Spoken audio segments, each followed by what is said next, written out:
ವಿಶೇಷವಾಗಿ ಈ ದಿವಸವೂ ಸಹ ನಾವು ಆತ್ಮಿಕ ಬೆಳವಣಿಗೆ ಕುರಿತಾಗಿ ನಾವು ಧ್ಯಾನಿಸಲಿಕ್ಕಿದ್ದೇವೆ.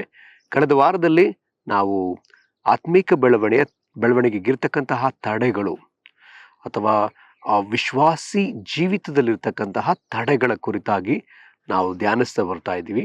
ಕಳೆದ 2 ವಾರಗಳಲ್ಲಿ ನಾವು ಆತ್ಮಿಕ ಬೆಳವಣಿಗೆಗಿರ್ತಕ್ಕಂಥ ತಡೆಗಳನ್ನು ನಾವು ಧ್ಯಾನಿಸ್ತಾ ಬರ್ತಾ ಇದ್ವಿ. ಅದರಲ್ಲಿ ಮೊದಲನೇದಾಗಿ ನಮ್ಮಲ್ಲಿ ಅತೃಪ್ತಿ ಇರಬೇಕೇ ಹೊರತು ತೃಪ್ತಿ ಇರಬಾರದು ಎಂಬುದನ್ನು ನಾವು ಧ್ಯಾನಿಸಿದ್ವಿ. ಹಾಗೆಯೇ ಕಳೆದ ವಾರದಲ್ಲಿ ನಾವು ಅಪನಂಬಿಕೆ ಉಳ್ಳವರಾಗಿರಬಾರದು. ಅಪನಂಬಿಕೆ ಎಂಬುದು ನಾವು ಬೆಳೆಯದ ಹಾಗೆ ನಮ್ಮನ್ನು ತಡೆದು ಬಿಡ್ತದೆ ಅನ್ನೋದನ್ನ ಕಳೆದ ವಾರದಲ್ಲಿ ಅನೇಕ ವಿಚಾರಗಳನ್ನ ನಾವು ನೋಡಿದ್ವಿ. ನಂಬಿಕೆ ಉಳ್ಳವರಾಗಿರ್ಬೇಕು. ನಮ್ಮಲ್ಲಿ ಯಾವ ಅಪನಂಬಿಕೆಯೂ ಬರಬಾರ್ದು. ಅದಕ್ಕೆ ಕೆಲವು ಸಾಕ್ಷಿಗಳನ್ನ ನನ್ನ ಕುಟುಂಬದಿಂದಲೇ ನಾನು ನಿಮಗೆ ಹೇಳಿದ್ದೇನೆ. ಅದು ಖಂಡಿತವಾಗಿ ನಿಮಗೆ ಆಶೀರ್ವಾದವಾಗಿತ್ತು ಎಂಬುದಾಗಿ ನಾನು ನಂಬ್ತೇನೆ. ಮೂರನೇದಾಗಿ ಈಗ ನಾವು ಧ್ಯಾನ ಮಾಡಲಿಕ್ಕಿರ್ತಕ್ಕಂತಹ ಒಂದು ವಿಷಯ, ನಮ್ಮ ಆತ್ಮಿಕ ಬೆಳವಣಿಗೆ ಇರ್ತಕ್ಕಂಥ ತಡೆಗಳಲ್ಲಿ ಮತ್ತೊಂದು, ಇದು ಕೂಡ ಇಂದನೇ ಪ್ರಾರಂಭ ಆಗುತ್ತೆ. ಇದು ಹೀಗೆ ಬರ್ತದೆ, ನಮ್ಮಲ್ಲಿರ್ತಕ್ಕಂತಹ ಅಹಂಕಾರ ಅಥವಾ ಗರ್ವ ಅಥವಾ ಹೆಚ್ಚಿಸಿಕೊಳ್ಳುವಂತಹ ಒಂದು ಸಂಗತಿ. ಇದು ನಾವು ಆತ್ಮೀಕವಾಗಿ ಬೆಳೆಯದ ಹಾಗೆ ಅದು ನಮ್ಮನ್ನು ತಳ್ಳಿ ಬಿಡ್ತದೆ.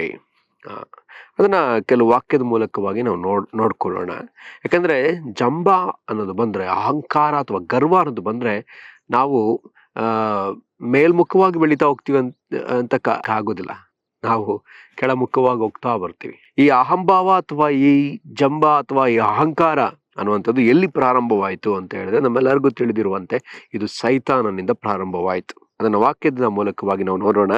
ಯೆಹೆಜ್ಕೇಲ 28ನೇ ಅಧ್ಯಾಯ 13ನೇ ವಚನದಿಂದ 17ನೇ ವಚನದವರೆಗೂ ಅಲ್ಲಿ ಸೈತಾನನ ಆತನ ಸೃಷ್ಟಿ, ಆತನ ಮಾಡಿದ ಪಾಪ, ಆತನ ಬೀಳಲ್ಪಡುವಿಕೆ, ಅದನ್ನೆಲ್ಲವನ್ನ ನಾವು ನೋಡ್ತೇವೆ. ಅದನ್ನು ನಾವು ನೋಡೋಣ. ಯೆಹೆಜ್ಕೇಲ 28ನೇ ಅಧ್ಯಾಯ 13ರಿಂದ 17ರವರೆಗೆ. ದೇವರ ಉದ್ಯಾನವನವಾದ ಏದೇನಿನಲ್ಲಿ ನೀನಿದ್ದಿ. ಮಾಣಿಕ್ಯ ಪುಷ್ಯರಾಗ ಪಚ್ಚೆ, ಪೀತರತ್ನ, ಬೇರುಲ್ಲ, ವೈಡೂರ್ಯ, ಕೆಂಪರಳು, ಸ್ಫಟಿಕ ಈ ನವರತ್ನಗಳಿಂದ ಭೂಷಿತವಾಗಿದ್ದಿ. ನಿನ್ನಲ್ಲಿರುವ ಈ ರತ್ನಗಳ ಗೂಡುಗಳು, ಮನೆಗಳು ಸುವರ್ಣ ರಚಿತವಾಗಿದ್ದವು. ನಿನ್ನ ಸೃಷ್ಟಿಯ ದಿನಗಳಲ್ಲಿ ಸಿದ್ಧವಾದವು. ನೀನು ರೆಕ್ಕೆ ತೆರೆದು ನೆರಳು ಕೊಡುವ ಕೆರೂಬಿಯಾಗಿದ್ದಿ. ನಾನು ನಿನ್ನನ್ನು ದೇವರ ಪರಿಶುದ್ಧ ಪರ್ವತದಲ್ಲಿ ನೆಲೆಗೊಳಿಸಿದೆನು. ನೀನು ಕೆಂಡದ ಮಳೆಯಲ್ಲಿ ವಿಹಾರ ಮಾಡುತ್ತಾ ಇದ್ದಿ. ನಿನ್ನ ಸೃಷ್ಟಿಯ ದಿನದಿಂದ ನಿನ್ನಲ್ಲಿ ಅಪರಾಧವು ಸಿಕ್ಕುವ ತನಕ ನಿನ್ನ ನಡತೆಯು ನಿರ್ದೋಷವಾಗಿ ಕಾಣುತ್ತಿತ್ತು. ನಿನ್ನ ಮಿತಿಯಿಲ್ಲದ ವ್ಯಾಪಾರದಿಂದ ನಿನ್ನಲ್ಲಿ ಬಲಾತ್ಕಾರವು ತುಂಬಿ ನೀನು ಪಾಪಿಯಾದಿ. ಆದ ಕಾರಣ ನಾನು ನಿನ್ನನ್ನು ದೇವರ ಪರ್ವತದಿಂದ ಹೊಲಸನ್ನಾಗಿ ತಳ್ಳಿಬಿಟ್ಟೆನು. ಹೌದು, ನೆರಳು ಕೊಡುವ ಕೆರೂಬಿಯೇ, ಕೆಂಡದ ಮಳೆಯ ಮಧ್ಯದಲ್ಲಿನ ನಿನ್ನ ನೆಲೆಯಿಂದ ನಾನು ನಿನ್ನನ್ನು ಕಿತ್ತು ಧ್ವಂಸ ಮಾಡಿದೆನು. ನೀನು ನಿನ್ನ ಸೊಬಗಿನ ನಿಮಿತ್ತ ಹೊಬ್ಬಿದ ಮನಸ್ಸುಳ್ಳವನಾಗಿ ನಿನ್ನ ಮೆರತದಿಂದ ನಿನ್ನ ಬುದ್ಧಿಯನ್ನು ಹಾಳು ಮಾಡಿಕೊಂಡಿ. ಇದರಿಂದ ನಾನು ನಿನ್ನನ್ನು ನೆಲಕ್ಕೆ ದೊಬ್ಬಿ ನೀನು ಅರಸರಿಗೆ ನೋಟವಾಗುವಂತೆ ಅವರ ಕಣ್ಣ ಮುಂದೆ ಹಾಕಿದೆನು. ನಿನ್ನ ಅಪಾರವಾದ ಅಪರಾಧಗಳಿಂದಲೂ ಅನ್ಯಾಯವಾದ ವ್ಯಾಪಾರದಿಂದಲೂ ನಿನ್ನಲ್ಲಿನ ಪವಿತ್ರಾಲಯಗಳನ್ನು ಹೊಲಸು ಮಾಡಿದಿ. ಆದ ಕಾರಣ ನಾನು ನಿನ್ನೊಳಗಿಂದ ಬೆಂಕಿಯನ್ನು ಬರಮಾಡಿದೆನು, ಅದು ನಿನ್ನನ್ನು ನುಂಗಿತು. ನೋಡುವವರೆಲ್ಲರ ಕಣ್ಣೆದುರಿಗೆ ನಿನ್ನನ್ನು ಬೂದಿ ಮಾಡಿಬಿಟ್ಟಿತು. ಜನಾಂಗಗಳಲ್ಲಿ ನಿನ್ನನ್ನು ಬಲ್ಲವರೆಲ್ಲರೂ ನಿನ್ನ ಗತಿಗೆ ಬೆಚ್ಚಿ ಬೆರಗಾಗುವರು. ನೀನು ತೀರಾ ಧ್ವಂಸವಾಗಿ ಇನ್ನೆಂದಿಗೂ ಇಲ್ಲದಂತಾದಿ. ನಾವು ಇಲ್ಲಿ ಸೈತಾನನೆಂಬುದಾಗಿ ಕರೆಯಲ್ಪಡುವಂತಹ ಕೆರೂಬಿ, ದೇವರಿಗೆ ನೆರಳು ಕೊಡುವ ಕೆರೂಬಿ, ಕರ್ತನನ್ನ ಆರಾಧಿಸುವ ಕೆರೂಬಿ, ಹೇಗೆ ಆತನು ಕೆಳಗೆ ಬಿದ್ದದಕ್ಕೆ ಕಾರಣವನ್ನ ನಾವಿಲ್ಲಿ ನೋಡಿದ್ವಿ. ಆತನ ಮನಸ್ಸಲ್ಲಿ ಆತ ಒಬ್ಬಿಕೊಂಡನಂತೆ, ಆತನು ತನ್ನನ್ನು ಹೆಚ್ಚಿಸಿಕೊಂಡನಂತೆ, ಆತನು ಮಿತಿಮೀರಿ ನಡ್ಕೊಂಡನಂತೆ. ಅದನ್ನು ನಾವು ಇಲ್ಲಿ ನೋಡ್ತೀವಿ. ಇದು ಮತ್ತೊಂದು ಭಾಗದಲ್ಲಿ ಕೂಡ ನಾವು ಬರೆದಿರುವುದನ್ನ ಕಾಣ್ತೀವಿ. ಯೆಶಾಯ 11ನೇ ಅಧ್ಯಾಯದ 12ನೇ ವಚನದಿಂದ 15ನೇ ವಚನದವರೆಗೂ. ಇಲ್ಲಿಯೂ ಸಹ ಅದನ್ನು ನಾವು ನೋಡಿಬಿಡೋಣ. ಆಹಾ, ಉದಯ ನಕ್ಷತ್ರವೇ, ಬೆಳ್ಳಿಯೇ, ಆಕಾಶದಿಂದ ಹೇಗೆ ಬಿದ್ದೆ. ಜನಾಂಗಗಳನ್ನು ಕೆಡವಿದ ನೀನು ಕಡಿಯಲ್ಪಟ್ಟು ನೆಲಕ್ಕೆ ಹೊರಳಿದೆಯಲ್ಲ. ನೀನು ನಿನ್ನ ಮನಸ್ಸಿನಲ್ಲಿ ನಾನು ಆಕಾಶಕ್ಕೆ ಹತ್ತಿ ಉತ್ತರ ದಿಕ್ಕಿನ ಕಟ್ಟ ಕಡೆ ಇರುವ ಸುರಗಣ ಪರ್ವತದಲ್ಲಿ ನನ್ನ ಸಿಂಹಾಸನವನ್ನು ದೇವರ ನಕ್ಷತ್ರಗಳಿಗಿಂತ ಮೇಲೆ ಏರಿಸಿ ಆಸೀನನಾಗುವೆನು. ಉನ್ನತ ಮೇಘಮಂಡಲದ ಮೇಲೆ ಏರಿ ಉನ್ನತೋನ್ನತನಿಗೆ ಸರಿಸಮಾನನಾಗುವೆನು ಅಂದುಕೊಂಡೆಯಲ್ಲ. ಆದರೆ ನೀನು ಪಾತಾಳಕ್ಕೆ, ಅಧೋಲೋಕದ ಅಗಾಧ ಸ್ಥಳಗಳಿಗೆ ತಳ್ಳಲ್ಪಡುತ್ತಿದ್ದಿ. ನಿನ್ನನ್ನು ಕಂಡವರು ದಿಟ್ಟಿಸಿ ನೋಡಿ ಯೋಚಿಸುತ್ತಾ ಭೂಮಿಯನ್ನು ನಡುಗಿಸಿ, ರಾಜ್ಯಗಳನ್ನು ಕದಲಿಸಿ, ಪಟ್ಟಣಗಳನ್ನು ಕೆಡವಿ, ಲೋಕವನ್ನು ಕಾಡನ್ನಾಗಿ ಮಾಡಿ, ಸೆರೆ ಹಿಡಿದವರನ್ನು ಮನೆಗೆ ಬಿಡದೇ ಇದ್ದವನು ಇವನೋ ಅಂದುಕೊಳ್ಳುವರು. ಇಲ್ಲಿ ಸಹ ನಾವು ನೋಡುವಂತಹ ಒಂದು ವಿಷಯ, ಆತನು ಹೇಗೆ ತನ್ನನ್ನು ಹೆಚ್ಚಿಸಿಕೊಂಡ, ಆತನು ದೇವರಿಗಿಂತ ಅಧಿಕವಾಗಿ ತನ್ನ ಮೇಲೆ ಎತ್ತುಕೊಂಡ ಅನ್ನೋದನ್ನ ನಾವು ನೋಡ್ತೀವಿ. ಮತ್ತೆ ಆತ ಹೆಚ್ಚಿಸಿಕೊಂಡದ್ದರಿಂದ, ಆತನು ಜಂಬ ಪಟ್ಟದ್ದರಿಂದ, ಅಹಂಕಾರ ಪಟ್ಟದ್ದರಿಂದ, ಗರ್ವ ಪಟ್ಟದ್ದರಿಂದ, ಈ ಪದಗಳೆಲ್ಲ ಉಪಯೋಗಿಸಬಹುದು. ಈ ತರ ಸೈತಾನ ಮಾಡಿದ್ರಿಂದ ಏನಾಯ್ತಂತೆ, ಆತ ಅಧೋಲೋಕಕ್ಕೆ ಬಿದ್ದ, ಕೆಳಗೆ ಬಿದ್ದ. ಇನ್ನೆಂದು ಮೇಲೆ ಎದ್ದೇಳಲಿಕ್ಕಾಗದಷ್ಟು ಕೆಳಗೆ ಬಿದ್ದು ಹೋದ ಅನ್ನೋದನ್ನ ನಾವು ಈ ವಾಕ್ಯಗಳ ಮೂಲಕವಾಗಿ ನೋಡ್ತೇವೆ. ಈ ಅಹಂಕಾರ ಪ್ರಾರಂಭವಾದದ್ದೇ ಸೈತಾನನಿಂದಲೇ. ಹಾಗಿದ್ರೆ ನಮ್ಮಲ್ಲಿ ಎಲ್ಲಿಯಾದ್ರೂ ಅಹಂಕಾರವಿರುವುದಾದ್ರೆ ನಾವು ಸೈತಾನ ಸ್ವಭಾವವುಳ್ಳವರಾಗಿದ್ದೇವೆ. ನಾವು ಗರ್ವವುಳ್ಳವರಾಗಿರುವುದಾದ್ರೆ ನಾವು ಸೈತಾನ ಸ್ವಭಾವವುಳ್ಳವರಾಗಿದ್ದೇವೆ. ಸೈತಾನನು ಹೇಗೆ ಬಿದ್ದು ಹೋದ್ನೋ ಹಾಗೆಯೇ ನಾವು ಬಿದ್ದು ಹೋಗ್ತೇವೆ. ಯಾಕಂದ್ರೆ ನಮ್ಮ ಈ ಆತ್ಮಿಕವಾದ ಬೆಳವಣಿಗೆಯಲ್ಲಿ ಅಹಂಕಾರ ಎಂಬುದು ಒಂದು ತಡೆ, ಅಥವಾ ಇದೊಂದು ಉಳದಂತೆ ನಾವು ಬೆಳೆಯದ ಹಾಗೆ ಇದು ತಡೆದು ಬಿಡ್ತದೆ. ನಾವು ಆತ್ಮಿಕ ಬೆಳವಣಿಗೆಯ ತಡೆಯಲ್ಲಿ ಮೊದಲನೇದಾಗಿ ನೋಡಿದ್ವಲ್ಲ, ಅತೃಪ್ತಿ ಇರ್ಬೇಕೆ ಹೊರತು ತೃಪ್ತಿ ಇರಬಾರ್ದು. ಕೆಲವೊಮ್ಮೆ ನಾವು ಮಾಡಿದ ಸಾಧನೆಗಳನ್ನ ನೋಡ್ತಾ, ನಾವು ಅವುಗಳನ್ನ ಬಾಯಲ್ಲಿ ಹೇಳ್ತಾ, ನಾನಿದನ್ನ ಮಾಡಿಬಿಟ್ಟೆ, ನನ್ನಿಂದ ನಾನು ಮಾಡಿದ್ದೇನೆ, ಯಾರು ಮಾಡೋಕ್ಕಾಗಲ್ಲ, ನಾವು ಮಾಡಿದ ಸಾಧನೆ ಇದು ದೊಡ್ಡದು ಎಂಬುದಾಗಿ ನಾವು ಮಾಡಿದ ಸಾಧನೆಯನ್ನು ನೋಡುತ್ತಾ, ನಾವು ಏನೆಲ್ಲ ನಾವು ಮಾಡಿದ್ದೇವೋ, ನಾವು ಮುಗಿಸಿದ್ದೇವೋ, ನಾವು ಅಚೀವ್ ಮಾಡಿದ್ದೇವೋ, ಅದನ್ನು ನೋಡಿ ನೋಡಿ ನೋಡಿ ನಾನು ಇದನ್ನು ಮಾಡಿಬಿಟ್ಟೆ ಎಂಬುದಾಗಿ ಹೇಳ್ತಾನೆ ನಾವೇನಾಗ್ತೀವಿ, ನಾವು ಕೆಳಗೆ ಬಿದ್ದು ಹೋಗೋರಾಗ್ತೀವಿ. ಆಕ್ಚುಲಿ ನೋಡ್ಲಿಕ್ಕೆ ಹೋದ್ರೆ ನಾವು ಏನು ಕೂಡ ಮಾಡಲಿಲ್ಲ. ನಾವು ಕರ್ತನಿಗಾಗಿ ಏನ್ ಮಾಡಿದ್ದೇವೆ? ಕರ್ತನಿಗಾಗಿ ನಾವು ಏನನ್ನು ಮಾಡಲಿಲ್ಲ. ಆತನು ಅಲ್ಲಿ ವಾಕ್ಯ ಹೇಳ್ತದೆ, ನೀವು ಸೇವೆ ಮಾಡುವಾಗ, ನೀವು ತಗ್ಗಿಸ್ಕೊಳ್ಳುವಾಗ ಈ ರೀತಿಯಲ್ಲಿ ಹೇಳ್ರಿ. ನಿಮ್ಮನ್ನು ಯಾರಾದ್ರೂ ಬಂದು ಹೊಗಳುವಾಗ ನೀವು ಈ ರೀತಿ ಹೇಳ್ರಿ, ನಾವು ಮಾಡಬೇಕಾದದನ್ನೇ ಮಾಡಿದ್ದೇವೆ, ಆಳು ಅಂಬಲಿಗಷ್ಟೇ ಯೋಗ್ಯನು, ನಾವು ಅಪ್ರಯೋಜಕರು, ಆತನು ಯಜಮಾನನು, ನಾವು ಮಾಡಬೇಕಾದದನ್ನೇ ಮಾಡಿದ್ದೇವೆ. ಯಾವ ಕೂಲಿಗಾರನಿಗೂ ಕೂಡ ಅಲ್ಲಿ ಬಂದು ಯಜಮಾನ ನಿನ್ನಿಂದ ತುಂಬಾ ಸಹಾಯವಾಯಿತು, ಧನ್ಯವಾದಗಳು, ಥ್ಯಾಂಕ್ ಯು ಸರ್ ಎಂಬುದಾಗಿ ಯಾರು ಕೂಡ ಹೇಳೋದಿಲ್ಲ. ದೂರ ಪ್ರಯಾಣ ಮಾಡ್ಕೊಂಡು ಬಂದ ಯಜಮಾನ ಆ ಕೂಲಿಗಾರನ ಹತ್ರ, ನೀನು ತುಂಬಾ ಪ್ರಯಾಸ ಪಟ್ಟಿದ್ಯಾ, ನನಗೆಲ್ಲ ಅಡಿಗೆ ಮಾಡಿ ಇಟ್ಟಿದ್ಯಾ, ನೀನು ಬಡಿಸ್ತಾ ನನಗೆ ಊಟ ಹಾಕ್ತ್ಯಾ, ಅವಾಗ ನೀನ್ ಕೂತ್ಕೋ, ಆ ಥರ ಹೇಳುವನಲ್ಲ. ನಡು ಕಟ್ಕೊಂಡು ನನಗೆ ಸೇವೆ ಮಾಡು ಎಂಬುದಾಗಿ ಆತನು ಹೇಳುವಾತನಾಗಿದ್ದಾನೆ. ಹಾಗಿದ್ರೆ ಪ್ರಿಯರೇ, ನಮ್ಮ ಯಜಮಾನನ ಬಳಿಯಲ್ಲಿ ನಾವು ತಗ್ಗಿಸಿಕೊಳ್ಳಬೇಕಾದದ್ದು ಅವಶ್ಯಕ. ಯಾಕೆ ನಾವು ತಗ್ಗಿಸ್ಕೊಳ್ಬೇಕು? ಯಾಕೆ ನಾವು ಅಹಂಕಾರ ಪಡಬಾರ್ದಂತೆ? ಅಂದ್ರೆ ಸ್ವಲ್ಪ ನಾವು ಧ್ಯಾನ ಮಾಡ್ತಾ ಹೋಗೋಣ. ಈ ಅಹಂಕಾರ ಅನ್ನೋದು ನಮ್ಮೊಳಗಡೆ ಇದ್ರೆ ನಾವು ಒಂದು ಮುಖ್ಯವಾದ ವಿಚಾರವನ್ನು ನಾವು ಕಳ್ಕೊಳ್ತೀವಿ. ಯಾಕೋಬನು ಬರೆದ ಪತ್ರಿಕೆ 4ನೇ ಅಧ್ಯಾಯ 6ನೇ ವಚನ, ಆತನು ನಮ್ಮ ಮೇಲೆ ಅತಿಶಯವಾದ ಕೃಪೆಯನ್ನು ಇಡುತ್ತಾನೆ, ಆದದರಿಂದ ದೇವರು ಅಹಂಕಾರಿಗಳನ್ನು ಎದುರಿಸುತ್ತಾನೆ, ದೀನರಿಗಾದರೋ ಕೃಪೆಯನ್ನು ಅನುಗ್ರಹಿಸುತ್ತಾನೆ ಎಂದು ಶಾಸ್ತ್ರವು ಹೇಳುತ್ತದೆ. ಅಹಂಕಾರಿಗಳಿಗೆ ದೇವರೇನ್ ಮಾಡ್ತಾನಂತೆ, ಅವರನ್ನ ತಳ್ಳಿ ಬಿಡ್ತಾನೆ ಅಥವಾ ಎದುರಿಸುತ್ತಾನೆ, ರೆಸಿಸ್ಟ್ ಮಾಡಿಬಿಡ್ತಾನೆ ಅಂತ ಇಂಗ್ಲಿಷ್ನಲ್ಲಿ ತುಂಬಾ ಚೆನ್ನಾಗಿದೆ. ರೆಸಿಸ್ಟ್, ಪ್ರೌಡ್ ಆಗಿರೋರಿಗೆ ರೆಸಿಸ್ಟ್ ಮಾಡ್ತಾನಂತ, ಮುಂದೆ ಬರದ ಹಾಗೆ ತಡೀತಾನೆ ಆತ. ಅದೇ ದೀನರಿಗೆ ಕೃಪೆ ಕೊಡ್ತಾನಂತೆ. ಯಾವ ತರದ ಕೃಪೆ? ಅತಿಶಯವಾದ ಕೃಪೆ ಇಡ್ತಾನಂತೆ. ಅತಿಶಯವಾದ ಈ ಕೃಪೆ. ನನಗೆ ಈ ಭಾಗದಲ್ಲಿ ಕೆಲವು ಸಂಗತಿಗಳನ್ನ ನಾನು ಹೇಳಲಿಕ್ಕೆ ಇಷ್ಟಪಡ್ತೀನಿ. ಸಾಧಾರಣ ಕೃಪೆ ಕೊಡ್ತಾನೆ ಎಂಬುದಾಗಿ ಇಲ್ಲಿ ಹೇಳಲ್ಪಡಲಿಲ್ಲ, ಅತಿಶಯವಾದ ಕೃಪೆ ಕೊಡ್ತಾನೆ ಎಂಬುದಾಗಿ ಇಲ್ಲಿ ಹೇಳಲ್ಪಟ್ಟದೆ. ಅತಿಶಯವಾದ ಕೃಪೆ ಅಥವಾ ಮೋರ್ ಗ್ರೇಸ್. ಸಾಧಾರಣವಾಗಿ ನಾವು ಯಾರನ್ನ ಮೆಚ್ಚುತ್ತೇವೋ ಅವ್ರಿಗೆ ವಿಶೇಷವಾದದನ್ನ ಕೊಡ್ಲಿಕ್ಕೆ ನಾವು ಇಷ್ಟಪಡ್ತೀವಿ. ಹೆಚ್ಚಾದದನ್ನ ನಾವು ಕೊಡ್ಲಿಕ್ಕೆ ನಾವು ಇಷ್ಟಪಡ್ತೀವಿ. ಇಲ್ಲಿ ಯಾಕೋಬ 4:6 ನಾವು ನೋಡುವಾಗ, ದೇವರು ಆತನು ನಮ್ಮ ಮೇಲೆ ಅತಿಶಯವಾದ ಕೃಪೆಯನ್ನು ಇಡ್ತಾನಂತೆ. ಯಾರ ಮೇಲೆ ಇಡ್ತಾನಂತೆ? ದೇವರು ಅಹಂಕಾರಿಗಳನ್ನ ಎದುರಿಸ ದೀನರಿಗಾದರೂ ಕೃಪೆಯನ್ನು ಅನುಗ್ರಹಿಸ್ತಾನೆ. ಕೃಪೆ ಯಾರಿಗೆ ಅಂದ್ರೆ ದೀನರಿಗೆ, ಒನ್ ಹೂ ಅಂಬಲ್, ತಗ್ಗಿಸ್ಕೊಳ್ಳೋರಿಗೆ, ಯಾರು ತಮ್ಮನ್ನು ತಗ್ಗಿಸ್ಕೊಳ್ತಾರೋ ಅವ್ರಿಗೆ ವಿಶೇಷವಾದ ಕೃಪೆ, ಸ್ಪೆಷಲ್ ಗ್ರೇಸ್, ತಗ್ಗಿಸ್ಕೊಳ್ಳೋರಿಗೆ. ಇನ್ನೊಂದು ಕಡೆ ನಾವು ನೋಡ್ತೇವೆ, ಅಲ್ಲಿ ಯಾರೆಲ್ಲ ವಿಶೇಷವಾಗಿ ತಗ್ಗಿಸ್ಕೊಳ್ತಾರೋ ಅವರ ಕುರಿತಾಗಿ ಪವಿತ್ರಾತ್ಮನು ಅಭಿಮಾನ ತಾಪದಿಂದ ಆತ ವಿಶೇಷವಾದ ಕೃಪೆಯನ್ನು ಅವರಿಗೆ ಕೊಡ್ತಾನಂತೆ. ಸಾಕಿರೋದ್ರಿಂದ ನಮ್ಮ ಮೇಲೆ ಅಭಿಮಾನ ತಾಪದಿಂದ ನಮಗೆ ಕೃಪೆ ಕೊಡುವುದಕ್ಕಾಗಿ ದೇವರ ಆತ್ಮನು ಕಾಯ್ತಾ ಇದ್ದಾನೆ. ಆದರೆ ನಾವು ಗರ್ವ ಪಡುವಾಗ ಆ ಕೃಪೆಯನ್ನು ನಾವು ಕಳ್ಕೊಳ್ತೀವಿ. ನಾವು ಹೆಚ್ಚಿಸಿಕೊಳ್ಳುವಾಗ ಆ ಕೃಪೆಯನ್ನು ಕಳ್ಕೊಳ್ತೀವಿ.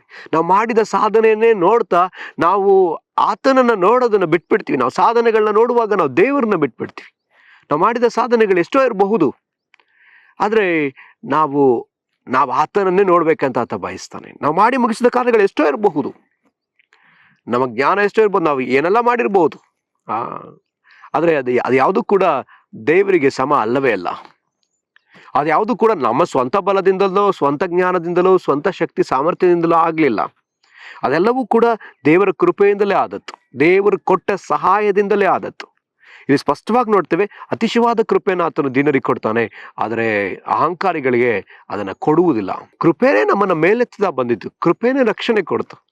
ಕೃಪಾ ವರಗಳು ಕೃಪೆಯಿಂದಲೇ ವರ ಬಂದದ್ದು, ಕೃಪೆಯಿಂದಲೇ ರಕ್ಷಣೆ, ಕೃಪೆಯಿಂದಲೇ ನೀತಿವಂತಿಕೆ, ಕೃಪೆಯಿಂದಲೇ ನಿತ್ಯ ಜೀವ, ಕೃಪೆಯಿಂದಲೇ ಆ ಕರೆ, ಮರ್ಸಿ ಕಾಲಿಂಗ್. ದೇವರು ನಮ್ಮನ ಮೇಲೆ ಆ ಕರುಣೆ, ಕೃಪೆಯಿಂದ ನಮ್ಮನ್ನ ಕರೆದಿದ್ದಾನೆ.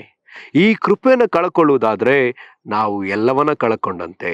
ನಾವೆಲ್ಲಿಯಾದ್ರೂ ಹೆಚ್ಚಿಸಿಕೊಳ್ತಾ ಇದ್ರೆ ನಾವು ಈ ಕೃಪೆಯನ್ನು ಕಳ್ಕೊಳ್ತಿದೀವಿ. ಈ ಕೃಪೆ ಇಲ್ಲದೆ ಹೋದ್ರೆ ಈ ನೀತಿಯಲ್ಲಿ ನಾವು ಬೆಳೆಯೋದಕ್ಕಾಗೋದಿಲ್ಲ, ರಕ್ಷಣೆಯಲ್ಲಿ ಬೆಳೆಯೋದಕ್ಕಾಗೋದಿಲ್ಲ, ನಂಬಿಕೆಯಲ್ಲಿ ನಾವು ಬೆಳೆಯೋದಕ್ಕಾಗೋದಿಲ್ಲ, ದೇವರು ಕೊಟ್ಟ ವರ ತಲಾಂತುಗಳಲ್ಲಿ ನಾವು ಬೆಳೆಯೋದಕ್ಕಾಗೋದಿಲ್ಲ, ದೇವರು ಕೊಟ್ಟ ಸೇವೆಯಲ್ಲಿ ನಾವು ಬೆಳೀಲಿಕ್ಕಾಗೋದಿಲ್ಲ. ಅನೇಕರು ಈ ದಿವಸ ಬಿದ್ದು ಹೋದದಕ್ಕೆ ಕಾರಣವೇ ಅಹಂಕಾರ, ಗರ್ವ. ನಾನು ಈಗ ಮಾಡಿದ್ದೇನೆ, ನಾನು ಅದನ್ನು ಮಾಡಿದ್ದೇನೆ, ನಾನು ಈ ತರ ಮಾಡಿದ್ದೇನೆ, ನಾನು ಮಾಡಿದಾಗ ಯಾರು ಮಾಡಲಿಲ್ಲ. ಎಲ್ಲ ಪ್ರಿಯರೇ, ನಾವು ಮಾಡಬೇಕಾದದನ್ನೇ ಮಾಡಿದ್ದೇವೆ. ಆತನು ಯಜಮಾನನು, ಮಹಿಮೆಗೆ ಯೋಗ್ಯನ ಆತನು ಮಾತ್ರವೇ. ಇನ್ನೊಂದು ವಚನವನ್ನು ನಾವು ನೋಡಿಕೊಳ್ಳೋಣ. 1 ಪೇತ್ರ 5ನೇ ಅಧ್ಯಾಯದ 5ನೇ ವಚನ. ಯೌವನಸ್ಥರೇ, ಅದೇ ರೀತಿಯಾಗಿ ಹಿರಿಯರಿಗೆ ಅಧೀನರಾಗಿರ್ರಿ. ನೀವೆಲ್ಲರೂ ದೀನ ಮನಸ್ಸೆಂಬ ವಸ್ತ್ರದಿಂದ ಸೊಂಟ ಕಟ್ಟಿಕೊಂಡು ಒಬ್ಬರಿಗೊಬ್ಬರು ಸೇವೆ ಮಾಡಿರಿ. ದೇವರು ಅಹಂಕಾರಿಗಳನ್ನು ಎದುರಿಸುತ್ತಾನೆ, ದೀನರಿಗಾದರೂ ಕೃಪೆಯನ್ನು ಅನುಗ್ರಹಿಸುತ್ತಾನೆ. ಇಲ್ಲಿ ವಿಶೇಷವಾಗಿ ಯವನಸ್ಥರಿಗೆ ಇದನ್ನ ಹೇಳೋದನ್ನ ನಾವು ಕಾಣ್ತೇವೆ. ಯಾಕಂದ್ರೆ ಯವನಸ್ಥರ ದಿನಗಳಲ್ಲಿ ನಾವು ನೋಡಿದ್ರೆ 21st ಸೆಂಚುರಿನಲ್ಲಿ ನಾವಿದ್ದೇವೆ, 21ನೇ ಶತಮಾನದಲ್ಲಿ. ಈ ಶತಮಾನದಲ್ಲಿ ನಾವು ನೋಡೋದಾದ್ರೆ ಯವನಸ್ಥರು ಈ ದಿವಸದ ಅನೇಕ ಟ್ರೆಂಡ್ಗಳನ್ನ ಕಲಿತು, ಅನೇಕ ಟೆಕ್ನಾಲಜಿನೆಲ್ಲ ಯೂಸ್ ಮಾಡ್ಕೊಳ್ತಾ ಅದ್ರ ಮೂಲಕ ಅವ್ರು ಅನ್ಕೊಂಡಿದ್ದಾರೆ ನಮ್ಮ ಈ ಯುಗದಲ್ಲಿ ಇರ್ತಕ್ಕಂಥ ಜನಗಳಂತೆ ಯಾರು ಇಲ್ಲ, ಹಿಂದೆ ಇದ್ದವ್ರು ಈ ರೀತಿಯಲ್ಲಿ ಇರಲಿಲ್ಲ ಎಂಬುದಾಗಿ ನಾವೆಲ್ಲ ತಿಳ್ಕೊಬಿಟ್ಟಿದೀವಿ, ನಮ್ಗೆಲ್ಲ ಗೊತ್ತು ಎಂಬುದಾಗಿ ಜಂಬ ಪಡ್ತಾರೆ. ಮಕ್ಕಳ ಹತ್ರ, ತಂದೆ ತಾಯಿಗಳ ಹತ್ರ, ಹಿರಿಯರ ಹತ್ರ ಜಂಬ ಪಡ್ತಾರೆ, ಹೆಚ್ಚಿಸ್ಕೊಳ್ತಾರೆ, ಅಹಂಕಾರ ಪಡೋದನ್ನ ನೋಡ್ತಾರೆ. ನಿನಗೇನು ಗೊತ್ತಿಲ್ಲ ಎಂಬುದಾಗಿ ಹೇಳ್ತಾರೆ. ನಿನಗೇನು ಗೊತ್ತಮ್ಮ, ನಿನಗೇನು ಗೊತ್ತಪ್ಪ, ನಿನಗೇನು ಗೊತ್ತಿಲ್ಲ ಎಂಬುದಾಗಿ ಹೇಳಿ ಇದು ಮಾಡ್ತಾರೆ. ಆದ್ರೆ ಬೈಬಲ್ ನಮ್ಗೆ ಇಲ್ಲಿ ಹೇಳ್ತದೆ, ಪೇತ್ರನು ತುಂಬಾ ಸುಂದರವಾಗಿ ಆತನ ಹೇಳ್ತಾನೆ, ನೀವು ಸೊಂಟ ಕಟ್ಕೊಂಡು, ದೀನ ಮನಸ್ಸೆಂಬ ವಸ್ತ್ರದಿಂದ ಸೊಂಟ ಕಟ್ಕೊಂಡು ಒಬ್ಬರಿಗೊಬ್ರು ಸೇವೆ ಮಾಡ್ರಿ. ಅದ್ರಲ್ಲಿ ಮುಖ್ಯವಾಗಿ ನಿಮ್ಮ ಹಿರಿಯರಿಗೆ ಅಧೀನವಾಗಿರ್ರಿ. ಹಿರಿಯರು ಏನ್ ಹೇಳ್ತಾರೋ ಕೇಳಿಸ್ಕೊಳ್ರಿ. ಅವ್ರಿಗೇನು ಗೊತ್ತಿಲ್ಲ ಎಂಬುದಾಗಿ ಯೋಚಿಸ್ಬೇಡ್ರಿ. ಅವ್ರಿಗೆ ಗೊತ್ತಿಲ್ಲದೆ ಇದ್ರೆ ನಾವು ಇಲ್ಲಿವರೆಗೂ ಬರ್ತಿರ್ಲಿಲ್ಲ, ನಾವೆಷ್ಟು ಬೆಳಿತಿರ್ಲಿಲ್ಲ, ಇಷ್ಟು ಜ್ಞಾನ ಹೊಂತಿರ್ಲಿಲ್ಲ, ಇಷ್ಟು ತಿಳುವಳಿಕೆ ಹೊಂತಿರ್ಲಿಲ್ಲ. ಅವರಿಂದಲೂ ನಾವು ಕಲಿತಿದ್ದೇವೆ. ಯಾವತ್ತೂ ಕೂಡ ನಾವು ನಮ್ಮ ಅಸ್ಥಿವಾರವನ್ನು ನಾವು ಮರೆತು ಬಿಡ್ಲೇಬಾರ್ದು. ಅಸ್ಥಿವಾರ ಇಲ್ಲದೆ ಬಿಲ್ಡಿಂಗ್ ಬರಲಿಲ್ಲ, ಅಸ್ಥಿವಾರ ಇಲ್ಲದೆ ಹೋದ್ರೆ ಬಿಲ್ಡಿಂಗ್ ನಿಲ್ಲಲ್ಲ. We need foundations. ನಮಗೆ ಆ ಅಸ್ಥಿವಾರ ಬೇಕೇ ಬೇಕು, ಅಸ್ಥಿವಾರ ಬೇಕೇ ಬೇಕು. ನಾವು ಅದನ್ನು ಮರೆತು ಬಿಡಲೇಬಾರ್ದು. ನಮ್ಮ ಹಿರಿಯರು ನಮಗೆ ಹಾಕಿದ ಅಸ್ಥಿವಾರ, ನಮ್ಮ ಹಿರಿಯರು ನಮಗೆ ಮಾಡಿದಂಥ ಸಹಾಯ, ನಮ್ಮ ಹಿರಿಯರು ನಮ್ಮನ್ನು ಬೆಳೆಸ್ತಾ ಬಂದಂಥ ಆ ವಿಧ, ಅದನ್ನು ಮರೆತು ಬಿಡಲೇಬಾರ್ದು. ನಾವು ಕೃತಜ್ಞರಾಗಿ ನಡ್ಕೊಳ್ಳಬೇಕಾಗಿದೆ. ಸರಿ, ಇಲ್ಲಿ ದೀನರಿಗೆ ತಿರುಗಿ ಆತ ಕೃಪೆ ಕೊಡ್ತೀನಿ ಎಂಬುದಾಗಿ ಆತನ ಹೇಳ್ತಾನೆ. ಹಾಗೆ ನಾವು ತಗ್ಗಿಸಿಕೊಳ್ಬೇಕಲ್ಲ. ಔಟ್ ಆಫ್ ಟೆನ್ ಗ್ರೇಸ್, ಹೇಗೆ ನಾವು ಕೃಪೆಯನ್ನ ಹೊಂದಿಕೊಳ್ಳುವುದು? ಸುಲಭವಾದ ಮಾರ್ಗ, ಉಚಿತವಾದ ಮಾರ್ಗ, ತಗ್ಗಿಸಿಕೊಳ್ರಿ. ನನಗೇನು ಗೊತ್ತಿಲ್ಲ, ನನ್ನಿಂದ ಇದು ಸಾಧ್ಯವೋ, ನನ್ನಿಂದ ಇದು ಆಗುತ್ತೋ, ಈ ರೀತಿಯಾದ ಪ್ರಶ್ನೆಗಳು ನಾವು ಯಾವಾಗ್ಲೂ ನಮಗೆ ಹಾಕೋಬೇಕು. ನನ್ನಿಂದ ಆಗಲ್ಲ ಇದು. ದೇವರೇ, ನಿನ್ನ ಕೃಪೆ ಬೇಕಲ್ಲ. ನಾವು ಪ್ರಾರ್ಥಿಸ್ಲಿಕ್ಕೂ ಕೂಡ ಆತನ ಸಹಾಯ ನಾವು ಕೇಳ್ಬೇಕಲ್ಲ.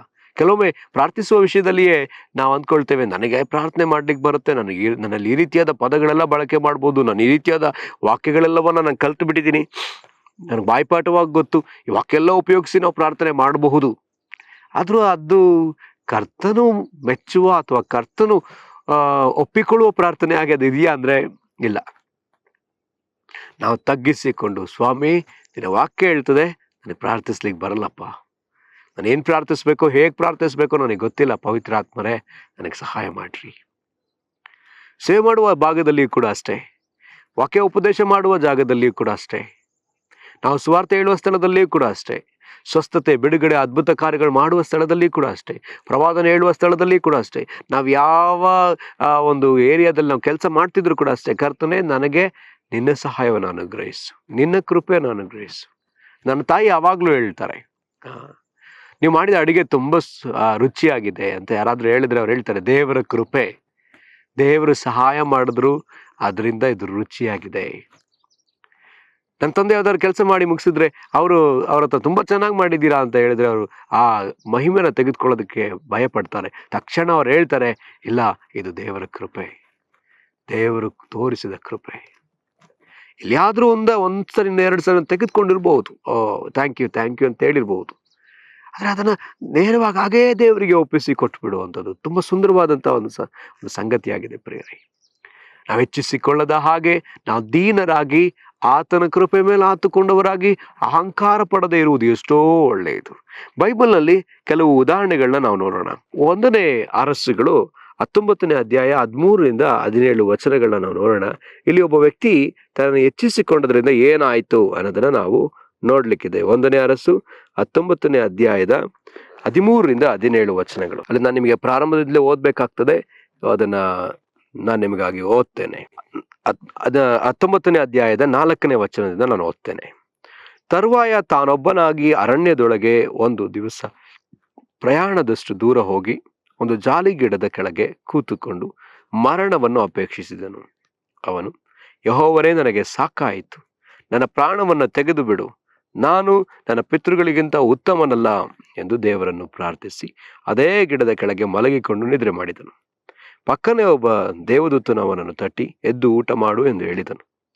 ಎಲಿಯನು ಎದ್ದು ನೋಡಲಾಗಿ ಕೆಂಡದ ಮೇಲೆ ಸುಟ್ಟ ರೊಟ್ಟಿಯು ಒಂದು ತಂಬಿಗೆ ನೀರು ತನ್ನ ತಲೆ ಹತ್ತಿರ ಇರುವುದನ್ನು ಕಂಡು ಅವುಗಳನ್ನು ತೆಗೆದುಕೊಂಡು ತಿಂದು ಕುಡಿದು ತಿರುಗಿ ಮಲಗಿದನು. ಯೆಹೋವನ ದೂತನು 2ನೇ ಸಾರಿ ಬಂದು ಅವನನ್ನು ತಟ್ಟಿ ಅವನಿಗೆ, ಎದ್ದು ಊಟ ಮಾಡು, ನೀನು ನಿನ್ನ ಶಕ್ತಿ ಮೀರುವಷ್ಟು ಪ್ರಯಾಣ ಮಾಡಬೇಕಾಗಿದೆ ಅಂದನು. ಅವನು ಎದ್ದು ತಿಂದು ಕುಡಿದು ಅದರ ಬಲದಿಂದ 40 ದಿವಸ ಹಗಲಿರುಳು ಪ್ರಯಾಣ ಮಾಡಿ ದೇವಗಿರಿಯಾದ ಹೋರೇಬಿಗೆ ಮುಟ್ಟಿ ಅಲ್ಲಿಗೆ ಬಂದು ಗವಿಯಲ್ಲಿ ಇಳುಕೊಂಡನು. ಆಗ ಅವನಿಗೆ ಯೆಹೋವನಿಂದ, ಎಲಿಯನೇ, ನೀನು ಇಲ್ಲೇನು ಮಾಡುತ್ತೀ ಎಂಬ ವಾಣಿಯು ಕೇಳಿಸಿತು. ಅವನದಕ್ಕೆ, ಸೇನಾಧೀಶ್ವರನಾದ ದೇವರೇ ಯೆಹೋವನೇ, ಇಸ್ರಾಯೇಲ್ಯರು ನಿನ್ನ ನಿಬಂಧನೆಯನ್ನು ಮೀರಿದ್ದಾರೆ, ಯಜ್ಞವೇದಿಗಳನ್ನು ಕೆಡವಿ ಹಾಕಿದ್ದಾರೆ, ಪ್ರವಾದಿಗಳನ್ನು ಕತ್ತಿಯಿಂದ ಸಂಹರಿಸಿದ್ದಾರೆ. ನಾನೊಬ್ಬನೇ ಉಳಿದು ನಿನ್ನ ಗೌರವವನ್ನು ಕಾಪಾಡುವುದರಲ್ಲಿ ಆಸಕ್ತನಾಗಿದ್ದೆನು, ಆದರೆ ಅವರು ನನ್ನ ಪ್ರಾಣವನ್ನೂ ತೆಗೆಯಬೇಕೆಂದಿದ್ದಾರೆ ಎಂದು ಉತ್ತರ ಕೊಟ್ಟನು. ಆಗ ತಿರುಗಿ, ನೀನು ಹೊರಗೆ ಬಂದು ಬೆಟ್ಟದ ಮೇಲೆ ಯೆಹೋವನ ಮುಂದೆ ನಿಲ್ಲು ಎಂಬ ವಾಣಿಯಾಯಿತು. ಆಹಾ, ಯೆಹೋವನು ಅಲ್ಲಿ ಹೋದನು. ಆತನ ಮುಂದೆ ಪರ್ವತಗಳನ್ನು ಭೇದಿಸಿ ಬಂಡೆಗಳನ್ನು ಪುಡಿ ಮಾಡುವಂತಹ ದೊಡ್ಡ ಬಿರುಗಾಳಿ ಬೀಸಿತು. ಯೆಹೋವನು ಅದರಲ್ಲಿ ಇರಲಿಲ್ಲ. ತರುವಾಯ ಭೂಕಂಪ ಉಂಟಾಯಿತು, ಅದರಲ್ಲಿಯೂ ಆತನಿರಲಿಲ್ಲ. ಭೂಕಂಪವಾದ ನಂತರ ಸಿಡಿಲುಂಟಾಯಿತು, ಅದರಲ್ಲಿಯೂ ಯೆಹೋವನಿರಲಿಲ್ಲ. ಕಡೆಗೆ ಮಂದಮಾರುತ ಶಬ್ದ. ಅದನ್ನು ಕೇಳಿದ ಕೂಡಲೇ ಎಲಿಯನು ತನ್ನ ಕಂಬಳಿಯನ್ನು ಮೊರೆಯನ್ನು ಮುಚ್ಚಿಕೊಂಡು ಹೋಗಿ ಗವಿಯ ದ್ವಾರದಲ್ಲಿ ನಿಂತನು. ಆಗ ಎಲಿಯನೇ, ನೀನು ಇಲ್ಲೇನು ಮಾಡುತ್ತೀ ಎಂಬ ವಾಣಿ ಕೇಳಿಸಿತು. ಅದಕ್ಕೆ ಅವನು, ಸೇನಾಧೀಶ್ವರನಾದ ಯೆಹೋವನೇ, ಇಸ್ರಾಯೇಲ್ಯರು ನಿನ್ನ ನಿಬಂಧನೆ ಮೀರಿದ್ದಾರೆ, ಯಜ್ಞವೇದಿಗಳನ್ನು ಕೆಡವಿ ಹಾಕಿದ್ದಾರೆ, ಪ್ರವಾದಿಗಳನ್ನು ಕತ್ತಿಯಿಂದ ಸಂಹರಿಸಿದ್ದಾರೆ. ನಾನೊಬ್ಬನೇ ಉಳಿದು ನಿನ್ನ ಗೌರವವನ್ನು ಕಾಪಾಡುವುದರಲ್ಲಿ ಆಸಕ್ತನಾಗಿದ್ದೆನು, ಆದರೆ ಅವರು ನನ್ನ ಪ್ರಾಣವನ್ನು ತೆಗೆಬೇಕೆಂದಿದ್ದಾರೆ ಎಂದು ಉತ್ತರ ಕೊಟ್ಟನು. ಆಗ ಯೆಹೋವನು ಅವನಿಗೆ, ನೀನು ಬಂದ ದಾರಿಯಿಂದ ಹಿಂದಿರುಗಿ ದಮಸ್ಕದ ಅರಣ್ಯಕ್ಕೆ ಹೋಗು. ಅಲ್ಲಿಂದ ಪಟ್ಟಣದೊಳಗೆ ಪ್ರವೇಶಿಸಿ ಅಜಾಯೇಲನನ್ನು ಅರಾಮ್ಯರ ಅರಸನನ್ನಾಗಿ ಅಭಿಷೇಕಿಸು. ನಿಮ್ಷಿಯ ಮಗನಾದ ಯೇಹುವನ್ನು ಇಸ್ರಾಯೇಲ್ಯರ ಅರಸನಾಗಿಯೂ, ಅಬಿಹೇಲ್ ಮೆಹೋಲದವನನ್ನು ಸಾಫಾಟ ಮಗನು ಆದ ಎಲೀಷನನ್ನು ನಿನಗೆ ಬದಲಾಗಿ ಪ್ರವಾದನಾಗಿಯೂ ಅಭಿಷೇಕಿಸು. ಸರಿ, ಇಲ್ಲಿ ಎಲಿಯನು ಭಯಪಟ್ಟು ಮರಣವನ್ನು ಅಪೇಕ್ಷಿಸ್ತಾ, ದೇವರೇ ನನಗೆ ಸಾಕಾಯ್ತು, ನಾನು ಉತ್ತಮನಲ್ಲ ಎಂಬುದಾಗಿ ಆತ ಖಂಡಿಸ್ಕೊಳ್ತಾ ಇದ್ದಾನೆ. ಜೊತೆಗೆ ಆತ ಇಲ್ಲಿ ಭಯಪಡ್ತಿದ್ದಾನೆ. ಅದರ ಜೊತೆಗೆ ಆತ ದೇವದೂತ ಕೊಟ್ಟಂತ ಆಹಾರನೆಲ್ಲ ತಿಂದು ಬಲಪಡಿಸ್ಕೊಂಡು 40 ದಿವಸ ಪ್ರಯಾಣ ಮಾಡಿದ್ದಲ್ದೆ, ಆತ ದೇವಗಿರಿ ಮೇಲೆ ಹೋಗ್ಲಿಕ್ಕೆ ದೇವ್ರು ಹೇಳಿದ್ರು ಸಹ ಆತನ ಕೆಳಗೆ ಒಂದು ಗವಿಯ ಬಳಿಯಲ್ಲಿ ಕುಳಿತುಕೊಂಡು ಆತ ಮರಣವನ್ನ ತಿರುಗಿ ಅಪೇಕ್ಷಿಸ್ತಾ ಇದ್ದಾನೆ. ಆತನ ತಿರುಗಿಯಲ್ಲಿ ಏನ್ ಮಾಡ್ತಿದ್ದಾನೆ ಅಂತ ಹೇಳಿದ್ರೆ, ನಾವು ನೋಡುವಂತೆ ಆತ ಹೇಳ್ತಾನೆ, ಎರಡು ಬಾರಿ ತಿರುಗಿ ಆತನ ಅದನ್ನ ಹೇಳ್ತಾನೆ. ನಾನು ಸೇನಾಧೀಶ್ವರ ದೇವರೇ, ಯೆಹೋವನೇ, ಇಸ್ರಾಯೇಲ್ಯರು ನಿನ್ನ ನಿಬಂಧನೆಯನ್ನು ಮೀರಿದ್ದಾರೆ. ಇಸ್ರಾಯೇಲ್ರೆಲ್ಲರೂ ಮೀರ್ಬಿಟ್ಟಿದ್ದಾರೆ ಸ್ವಾಮಿ. ಯಜ್ಞವೇದಿಗಳನ್ನ ಕೆಡವಿದ್ದಾರೆ, ಪ್ರವಾದಿಗಳನ್ನ ಕತ್ತಿಯಿಂದ ಸಂಹರಿಸಿದ್ದಾರೆ. ನಾನೊಬ್ಬನೇ ಉಳಿದು ನಿನ್ನ ಗೌರವವನ್ನು ಕಾಪಾಡೋದ್ರಲ್ಲಿ ಆಸಕ್ತನಾಗಿದ್ದೀನಿ. ನಾನೊಬ್ಬನೇ ಆಸಕ್ತನಾಗಿದ್ದೀನಿ. ಅದರಿಂದ ನನ್ನ ಪ್ರಾಣವನ್ನು ತೆಗಿಬೇಕಂತ ಅವರಿದ್ದಾರೆ. ನಾನೊಬ್ಬನೇ ನಿನ್ನ ಗೌರವವನ್ನು ಕಾಪಾಡಿದ್ದು, ನಾನೊಬ್ಬನೇ ನಿನಗೆ ಆಸಕ್ತನಾಗಿದ್ದು. ಅದಕ್ಕೆ ಇಲ್ಲಿ ತಿರುಗಿ ದೇವರ ಆತನ ಸಂಗಡ ಮಾತಾಡ್ತಾರೆ. ಮತ್ತೆ ಆತನ ದೇವರ ಸಂಗಡ ಮಾತಾಡೋದನ್ನ ಅನ್ಕೊಂಡೆ. ತಿರುಗಿ ಅದೇ ಮಾತನ್ನ ಆತ ಹೇಳ್ತಾನೆ, ಸ್ವಾಮಿ ಯೆಹೋವ ದೇವರೇ, ನಿನ್ನ ನಿಬಂಧನೆ ಎಲ್ಲರೂ ಮೀರಿದ್ದಾರೆ, ಇಸ್ರಾಯೇಲ್ಯರ ಮೀರಿದ್ದಾರೆ ಸ್ವಾಮಿ. ನಾನೊಬ್ಬನೇ ಉಳಿದಿದ್ದೀನಿ. ನಾನು ನಿನ್ ಗೌರವ ಕಾಪಾಡೋದಕ್ಕೋಸ್ಕರ ನಾನು ಕಾಪಾಡೋದ್ರಲ್ಲಿ ನಾನು ಆಸಕ್ತನಾಗಿದ್ದೀನಿ. ಆದ್ರೆ ನನ್ನ ಪ್ರಾಣನೂ ತೆಗಿಬೇಕು ಅಂತ ಇದ್ದಾರೆ. ನಾನೇ. ಆದ್ರೆ ದೇವ್ರ ಕೂಡಲೇ ಹೇಳುವಂತ ವಿಷಯ, ನೀನು ಬಂದ ದಾರಿಯಿಂದ ಹಿಂದಿರುಗಿ ದಮಸ್ಕದ ಅರಣ್ಯಕ್ಕೆ ಹೋಗು. ನೀ ಬಂದ ಅದೇ ದಾರಿಯಲ್ಲಿ ತಿರುಗಿ ಹೋಗು. ಕರ್ತನ ತನ್ನ ಕರೆದು ಬೆಟ್ಟವನ್ನೇರಲಿಕ್ಕೆ, ಕರ್ತನ ಸೇವೆಯನ್ನು ಮಾಡ್ಲಿಕ್ಕೆ. ಆದ್ರೆ ಈಗ ಇಲ್ಲಿ ದೇವ್ರು ಹೇಳ್ತಾರೆ ಎಲಿಯನಿಗೆ, ನೀನ್ ತಿರುಗಿ ಹೋಗು. ಹೆಚ್ಚಿಸಿಕೊಂಡವ್ರನ್ನ ಕರ್ತನು ಏನ್ ಮಾಡ್ತಾನಂತೆ, ತಡೆದು ಬಿಡ್ತಾನೆ. ಆತ ಏನ್ ಮಾಡ್ತಾನಂತೆ, ಅಹಂಕಾರಿಗಳನ್ನ ತಡೀತಾನೆ, ರೆಸಿಸ್ಟ್ ಮಾಡ್ತಾನೆ. ಹಾಗಿದ್ರೆ ಇಲ್ಲೂ ಹಾಗೆ ಕಾಣಿಸ್ತದೆ. ಎಲಿಯನನ್ನ ಈಗ ತಡಿತಾ ಇದ್ದಾನೆ. ನೋಡು, ನಿನ್ ಸೇವೆ ಇಲ್ಲಿಗೆ ಸಾಕಾಯ್ತು, ಹಿಂದೆ ಹೋಗು. ಅಲ್ಲಿ ಹೋಗೊಬ್ಬ ರಾಜ ಇದ್ದಾನೆ, ಅವನ ಅಭಿಷೇಕ್ಸು ಆಯ್ತು. ಅದಲ್ಲದೆ ಅಲ್ಲೊಬ್ಬ ವ್ಯಕ್ತಿ ಇದ್ದಾನೆ, ಯಾರು, ಅಮಾಚ್ಯನ ಮಗ. ಯಾರೋ ಅವನ ಹೆಸರು ನಾವು ನೋಡ್ತೀವಿ, ಎಲೀಷನು. ಯೆಹೋವನ ಹೆಸರಲ್ಲಿ ಅರಸನಾಗಿಯೂ ಅಬಿಹೇಲ್ ಮೆಹೋಲದವನು ಶಾಫಾಟನ ಮಗನಾಗಿರ್ತಕ್ಕಂಥ ಎಲೀಷನನ್ನ ನಿನಗೆ ಬದಲಾಗಿ. ಎಲ್ಲಾದ್ರೂ ಇಲ್ಲಿ ಬದಲಾಗಿ ಅನ್ನುವಂಥ ಪದ ನಾವು ನೋಡುವಾಗ ಸ್ವಲ್ಪ ಕೇರ್ಫುಲ್ ಆಗಿರ್ಬೇಕಾಗಿದೆ. ನಾವು ನೋಡ್ತೀವಿ, ಸೈತಾನನಿಗೆ ಬದಲಾಗಿ ದೇವರು ಆದಾಮನನ್ನು ಉಂಟು ಮಾಡಿದ್ರೆ ಎಂಬುದಾಗಿ ನಾನು ನಂಬ್ತೇನೆ. ಆತನು ದೇವ್ರನ್ನ ಆರಾಧಿಸ್ತಾ ಇದ್ದ, ಆತ ಜಂಬಪಟ್ಟ ಕೆಳಗೆ ಬಿದ್ದ. ದೇವರಿಗೆ ಆತನ ಆರಾಧಿಸುವವರು, ಆತನ ಪ್ರೀತಿಸುವವರು, ಆತನ ಘನಪಡಿಸುವವರು ಬೇಕು. ಅದಕ್ಕಾಗಿ ದೇವರು ತನ್ನ ಸ್ವರೂಪದಲ್ಲಿ ಆದಾಮನನ್ನು ಉಂಟು ಮಾಡಿದ. ಅದಾದ್ಮೇಲೆ ಇಲ್ಲ ನೋಡ್ತೀವಿ, ಎಲಿಯನಿಗೆ ಬದಲಾಗಿ ಎಲೀಷ. ಆತನು ಬಂದ ಪ್ರಯಾಣದಲ್ಲಿ ಮುಂದೆ ಹೋಗ್ಬೇಕಾದವನು ಈಗ ಮುಂದೆ ಹೋಗ್ಲಿಕ್ಕೆ ದೇವ್ರು ಹೇಳ್ತಿಲ್ಲ, ಹಿಂದೆ ಹೋಗುವಂತಿದ್ರೆ. ನಮ್ಮ ದೇವರು ಯಾವಾಗಲೂ ಹಿಂದೆ ಪ್ರಯಾಣ ಮಾಡ್ಲಿಕ್ಕಾಗಿ ಹೇಳುವವನಲ್ಲ, ಆತನು ಯಾವಾಗಲೂ ಮುಂದೆ ಪ್ರಯಾಣ ಮಾಡ್ಲಿಕ್ಕಾಗಿ ಹೇಳುವವನು. ನಮ್ಮ ದೇವರು ನಮ್ಮನ್ನು ಮುಂದೆ ನಡೆಸುವ ದೇವರು, ನಮ್ಮ ಆತ್ಮಿಕ ಬೆಳವಣಿಗೆಯಲ್ಲಿ ಮುಂದೆ ನಡೆಸುವ ದೇವರೇ ಹೊರತು ಆತನು ನಮ್ಮನ್ನು ಹಿಂದೆ ನಡೆಸುವ ದೇವರಲ್ಲ, ಹಿಂಜಾರುವಂತೆ ಮಾಡುವ ದೇವರಲ್ಲ. ಆತನು ಮುಂದೆ ನಡೆಯುವಂತೆ ಮಾಡುವ ಕರ್ತನು. ಹಾಗಿದ್ರೆ ಇಲ್ಲಿ ಪ್ರಿಯರೇ, ಎಲಿಯನಿಗೆ ದೇವರು ಹೇಳುವಂತ ಒಂದು ವಿಷಯ ನೋಡ್ರಿ, ನಿನಗೆ ಬದಲಾಗಿ ಎಲೀಷನನ್ನ ನೀನು ಅಭಿಷೇಕಿಸು. ನೋಡಿದ್ರೆ ಇಲ್ಲಿ ಎಲಿಯ ತನ್ನ ಮೇಲಿದ್ದ ಅಭಿಷೇಕವನ್ನು ಕೊಟ್ಟು ಹೋಗಬೇಕಾದ ಪರಿಸ್ಥಿತಿ ಬಂತು. ತನ್ನ ಸೇವೆಗೆ ಒಂದು ಅಂತ್ಯ, ತಾನು ಮಾಡ್ತಿದ್ದ ಸೇವೆಯಲ್ಲಿ ಒಂದು ಅಂತ್ಯ. ಎಲೀಷ ಅನೇಕ ಸಂಗತಿಗಳನ್ನ ಮಾಡಿದ್ದಾನೆ. ಕುದುರೆಗಿಂತ ವೇಗವಾಗಿ ಆತ ಓಡಿದ್ದಾನೆ, ಪರಲೋಕದ ಬೆಂಕಿಯನ್ನು ತರಿಸಿದ್ದಾನೆ, ಕಿರಿತಾಳದಲ್ಲಿ ಆತನು ದೇವರ ಅದ್ಭುತವನ್ನು ನೋಡಿದ್ದಾನೆ, ಆ ವಿಧವೆ ಮನೆಯಲ್ಲಿ ಅದ್ಭುತವನ್ನು ನೋಡಿದ್ದಾನೆ. ಅನೇಕ ಅದ್ಭುತಗಳು, ಮಹತ್ಕಾರ್ಯಗಳ ತನ್ನ ಜೀವನಗಳು ನಡೆದಿರೋದನ್ನ ನಾವು ನೋಡಿದ್ದೇವೆ. ಆದ್ರೆ ಈಗ ಅದೇ ಎಲಿಯ ತಾನು ಹೆಚ್ಚಿಸಿಕೊಂಡದ್ರಿಂದ, ಗರ್ವಪಟ್ಟದ್ರಿಂದ, ನಾನೊಬ್ಬನೇ ಉಳಿದಿದ್ದೇನೆ ಎಂಬುದಾಗಿ ಹೇಳಿದ್ರಿಂದ, ಇನ್ನೊಂದು ವಿಷಯ ಆತ ಮಾಡ್ತೇನೆ, ಆತ ಭಯ ಪಟ್ಟದ್ದರಿಂದ, ಒಂದ್ ಕಡೆ ಭಯ ಪಡ್ತಿದ್ದಾನೆ, ಇನ್ನೊಂದ್ ಕಡೆ ಗರ್ವ ಪಡ್ತಿದ್ದಾನೆ.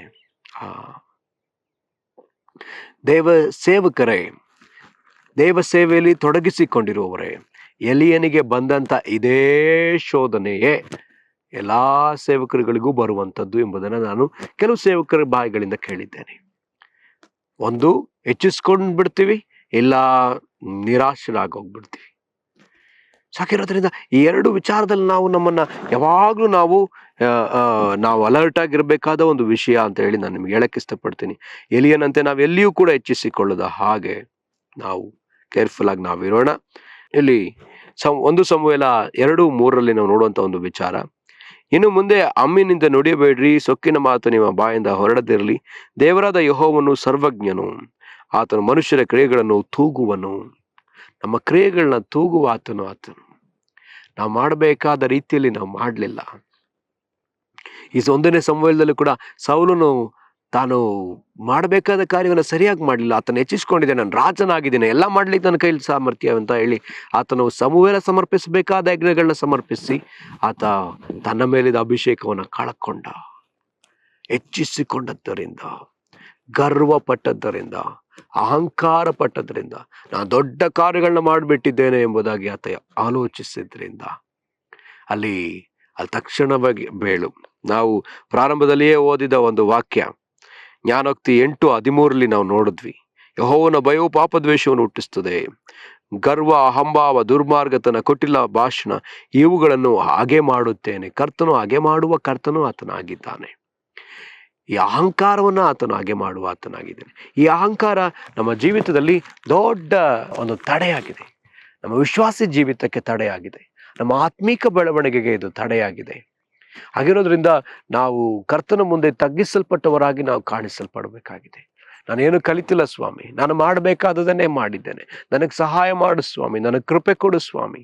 ದೇವರ ಮುಂದೆ ಮಾತ್ರವಲ್ಲದೆ ನಾವು ಮನುಷ್ಯರ ಮುಂದೆಯೂ ನಾವೇನು ಅರಿಯದವರಂತೆ ಕಾಣಿಸಿಕೊಳ್ಳಬೇಕಾದದ್ದು ಅವಶ್ಯ.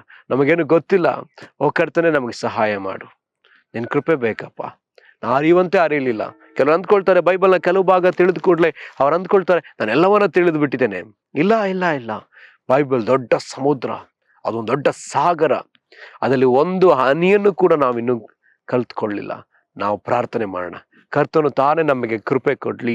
ನಾವು ಎಲ್ಲಿಯೂ ಅಹಂಕಾರ ಪಡದೆ, ಎಲ್ಲಿಯೂ ಗರ್ವ ಪಡದೆ, ಎಲ್ಲಿಯೂ ಹೆಚ್ಚಿಸಿಕೊಳ್ಳದೆ ನಾವು ತಗ್ಗಿಸಲ್ಪಟ್ಟವರಾಗಿ ದೀನರಾಗಿದ್ದುಕೊಂಡು ಆತನ ಕೃಪೆಯನ್ನು ನಾವು ಹೊಂದಿಕೊಳ್ತಾ ನಾವು ದಿನೇ ದಿನೇ ಆತ್ಮಿಕವಾಗಿ ಬೆಳೀತಾ ಹೋಗೋಣ.